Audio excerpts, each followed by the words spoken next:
I just had a meeting with my child's school. He's really struggling with reading, and they told me they're going to move him into Tier 2. They explained it to me, but I'm not really sure what that means. I'm Jenny Scherson, ex-special educator turned dyslexia interventionist. It wasn't so long ago that I, too, was overwhelmed by balanced literacy versus structured literacy, education speak, and everything in between. Fast forward after many, many hours of self-driven education, and you'll see I've built a thriving dyslexia practice helping students from age 6 to 18. My specialties?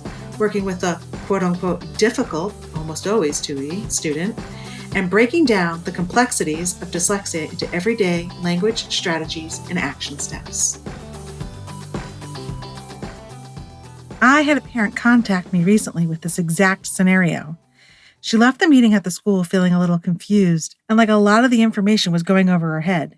It sounded to me that a lot of what I call eduspeak was being used during the meeting. What's eduspeak? Eduspeak is all of those acronyms that are used in education like RtI, BIP, LRE, and ESY. And I find they are used fast and furious during meetings with the school. And not only that, much to my dismay, different schools or school systems use different acronyms. When I moved from Kennedy Krieger at Southern High School to Baltimore County Public Schools, I found my head spinning during our first team meeting. They were using all of these acronyms I had never heard before, and I was working in education. I encountered it again when I moved to Florida. In Florida, special education is ESE, or Exceptional Student Education. In Maryland, it's SPED Ed, eduspeak, a language used in special education with its own regional dialect. But back to the question, what is Tier 2? Tier 2 is part of a teaching approach and framework used to identify and help struggling students. The approach is commonly known as response to intervention, or RtI. There are 3 levels of intervention in RtI: Tier 1, Tier 2, and Tier 3. Picture a triangle. Now divide it into 3 sections from top to bottom. The bottom and broadest section is Tier 1. The middle section is Tier 2, and the top and smallest section is Tier 3. Tier 1 is general education. All students in a Gen Ed class are being educated at the Tier 1 level. In Tier 1, students can work in small groups and work is given at their skill level, but not necessarily individualized. Their progress is monitored and tracked. If a student is found to be struggling, they can move into Tier 2. Tier 2 is for students who aren't making progress or are struggling in Tier 1. These students are identified through universal screenings, teacher observations, and classwork. Tier 2 students will usually receive small group interventions. The small group lessons take place 2 to 3 times a week. It can also mean more individualized or special teaching. The teacher performs progress monitoring checks every 1 to 2 weeks. Students in Tier 2 are still part of the Tier 1 Gen Ed class and still take part in the Gen Ed lessons and tasks. If the progress monitoring shows a student made progress, they can return to Tier 1. If the student is still struggling, they might stay in Tier 2 or be moved up to Tier 3. Tier 3 is the most intensive level of support and interventions. In many school systems, but not all, Tier 3 is synonymous with special education. A student only has to be, quote, at risk to receive Tier 3 interventions, but to be in special education, they need to be identified and qualify. Tier 3 can mean the student takes part in small group instruction, individual instruction, or a combination of both. Students in Tier 3 still spend the majority of their time in the Gen Ed classroom, but portions of their day will most likely be spent in a resource or special education room.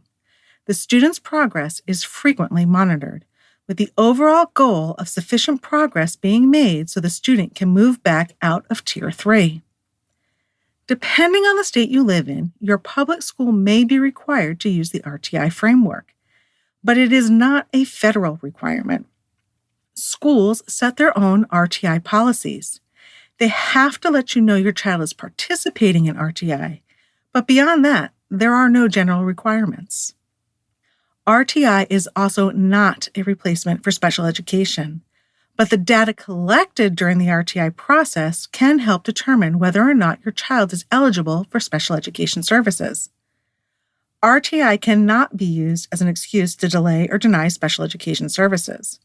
A school can't deny or delay an evaluation request just because a child is receiving extra help or interventions through the RTI process. RTIs are generally not a written plan. It does not have the same standing or weight as an IEP. If your child isn't making adequate or meaningful progress with RTI, your next step is to ask the school for a comprehensive evaluation. So, how does dyslexia fit into all of this? Many states now require schools to perform universal screenings for reading of all students K through 2.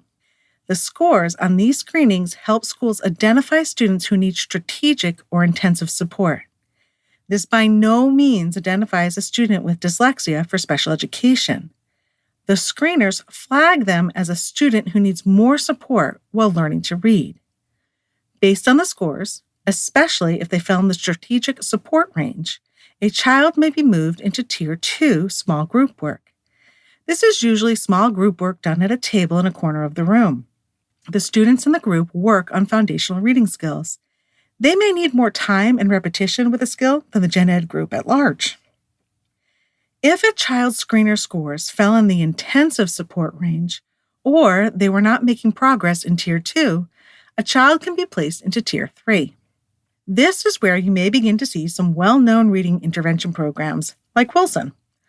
A child does not need to be in special education to receive more intensive interventions like Wilson. RTI is often the first step towards receiving special education services in reading. Your child should never be stuck in never-ending RTI. RTIs should only last 8 to 12 weeks. By the end of those 8 to 12 weeks, enough data will have been collected to see if the intervention has been effective, or if changes need to be made, or if the special education identification process needs to be started. RTI is a tool, not an end-all, be-all. And that is RTI in Tiers 1 through 3 in a nutshell, or in this case, a triangle.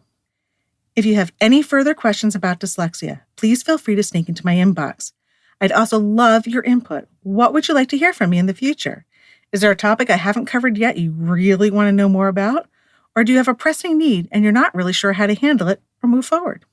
Send me a DM on Instagram or drop me an email at jenny@literacyuntangled.com. That's JENNIE @literacyuntangled.com.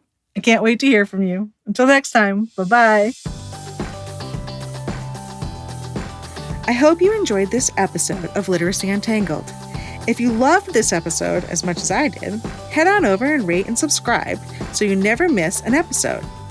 If you want to continue the conversation or share your takeaways, head on over to our Instagram @LiteracyUntangled and comment on your favorite part.